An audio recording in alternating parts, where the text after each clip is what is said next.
In this video, I'm going to look deeply into who runs Extinction Rebellion and links with the telecommunications industry, as well as 5G. The material in this video has been well researched, and I am simply sharing what is already in the public domain, originating from individuals who have been involved in environmental activism for some years and are personally acquainted with people in Extinction Rebellion. With that said, the authors have felt for some time that the groups which make up the climate activism movement are being misdirected away from positive and effective environmental action and instead being pushed towards a narrow set of goals linked to commercial interests. In order to understand an organization or entity, one must first come to an understanding of its founders. Dr. Gail Marie Bradbrook, along with Julian Roger Hallam, appear to be the two primary instigators of the Extinction Rebellion movement.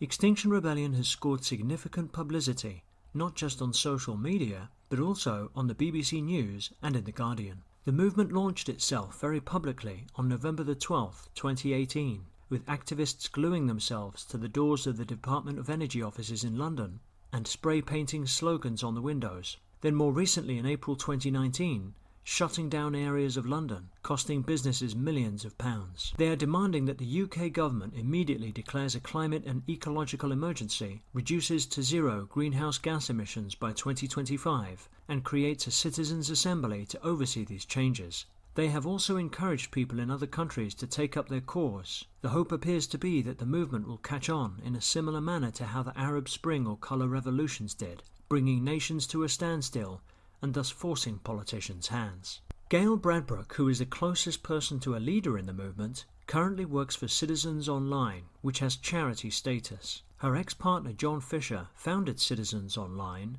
and is currently the CEO. Fisher used to be in the RAF, was a former director at Swindon Council, and is currently a government advisor. Gail has been working for him since 2003. Here is part of a speech given by Gail Bradbrook at a joint Institute for Public Policy Research and Oxford Internet Institute conference entitled Whose Responsibility is Digital Inclusion? Let's come clean about Citizens Online and our staff. We describe ourselves as an independent national charity focusing on the use of information and communications technology by socially excluded communities. But it's all just a cover. In reality, what we actually are secret agents.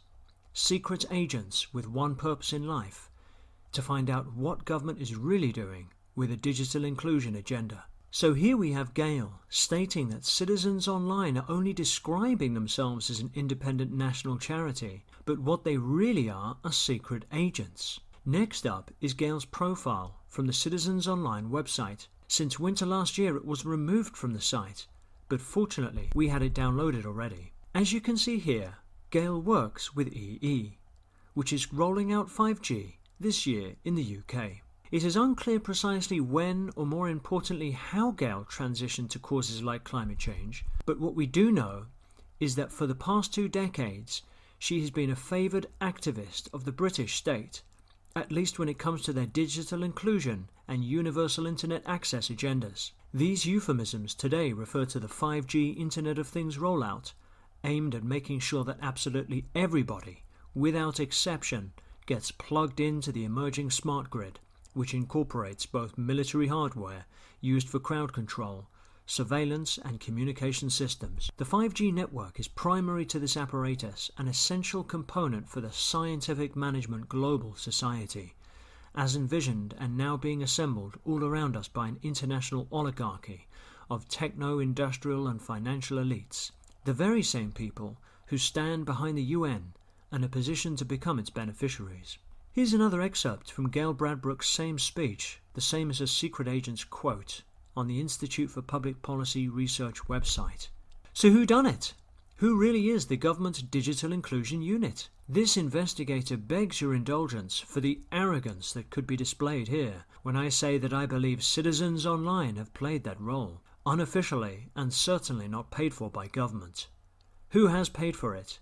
Industry. Our Alliance for Digital Inclusion partners have understood the importance of the strategic coordinating role alongside the delivery of projects on the ground. AOL, BT, Cisco, IBM, Intel, Microsoft and T-Mobile are all supporting this work. So a plea to the new government: see industry as partners and not as cash cows, and value the knowledge of citizens online and our other third sector colleagues. We had to work hard to get it. There you have it. She's admitted that she is funded by the telecommunications industry, the same industry that is rolling out 5G on our streets, as well as having the ear of government. Many of the directors and trustees of Gale's Citizens Online charity just so happen to be people whose companies stand to make an absolute killing from this 5G rollout, which is covertly promoted by Extinction Rebellion due to its coming under the auspices of the United Nations Agenda 2030, the current rebranding of Agenda 21, which is most often referred to with deceptive simplicity as sustainable development. Indeed, the smart grid 5G infrastructure rollout and the United Nations Sustainable Development Goals are entirely inseparable. When you hear governments or NGOs use the phrase sustainable development, they do not simply mean development that is sustainable. They are in fact referring to a very specific series of policy documents, all of which were designed by the United Nations.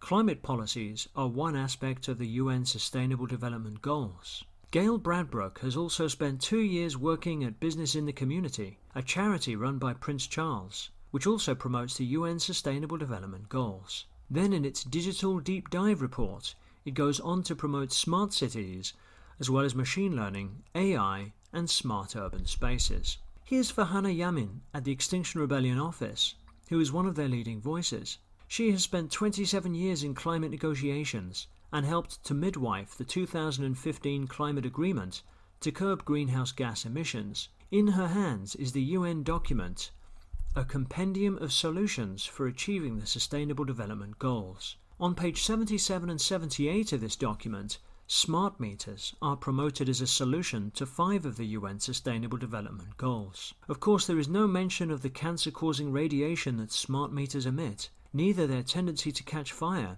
or ability to spy on you. She's currently a trustee of Greenpeace UK and will soon take up an advisory role at the World Wildlife Fund, both of which are also promoting smart grids and smart meters.